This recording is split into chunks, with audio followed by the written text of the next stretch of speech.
Hey guys, this is Xaoslegend, day after Christmas. So here's the standard deck that I've been running. I think I tried a few rounds with mono black and that didn't go so well.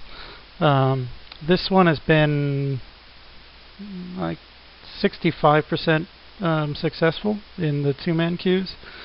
After, let's see, 8, 9, 10, maybe 14 rounds. So I lost like 6 and 1/8, maybe 60% then.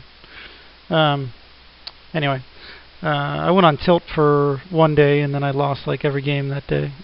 So, which was like 4 games. The first day I ran it, I won 6 out of 8, and then the last time I ran it, after I changed it, I won 2 out of 2. So I think it's fine. I think the day I went on tilt, some of those results aren't really very good because I was playing pretty badly.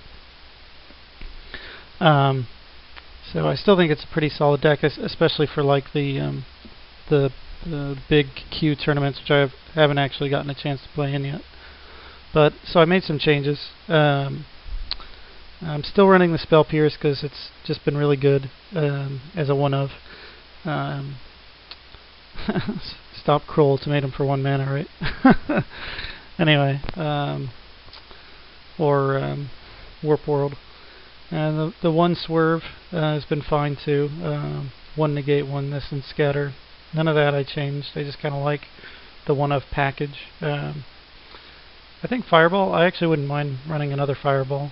So maybe if I took some of these out, I'd just throw in more Fireballs. Without a lot of people running good counterspells in the format, Fireball's pretty insane. Obviously, Banefire has advantages, but sometimes late game you just want to clear creatures too. So, I mean, it depends on your position. So the ability to split Fireball and kill like their Lotus Cobra, their Birds of Paradise, can be really good. I've had a couple games where it's been pretty sick. And then a lot of times you just finish the game, obviously, whereas you're at too low a life total for Earthquake to have done that for you. And if they're playing Earthquake, then Fireball gets that much better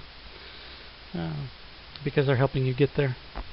So one of the main additions has been Ponder. It's just really good with our fetch lands. So we're running 8 fetch lands, right? We're also running the Sphinx. What else is Ponder good with?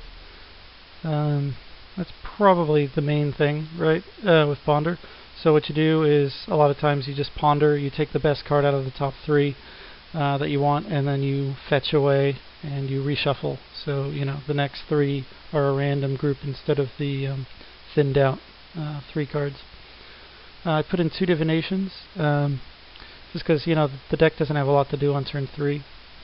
And drawing extra cards helps you get to the Ruin Blasters and Spreading Seas. And for the really slow decks, you want to be able to compete for card advantage. So a lot of the time, you're just not going to be able to overwhelm them. They're defensive enough that Plated Geobeat and Ruin Blaster aren't going to overwhelm them by themselves.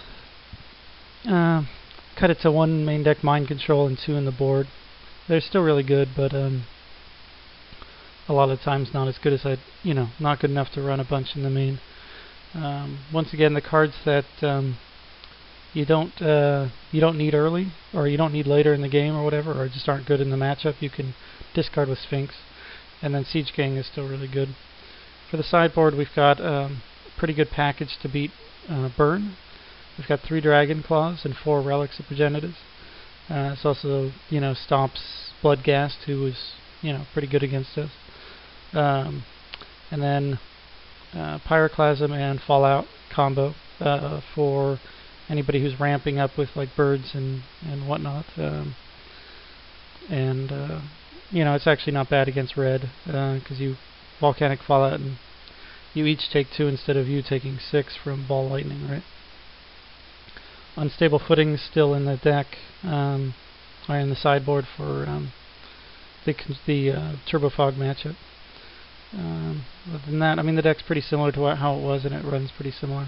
So Okay, on to the games in the next video.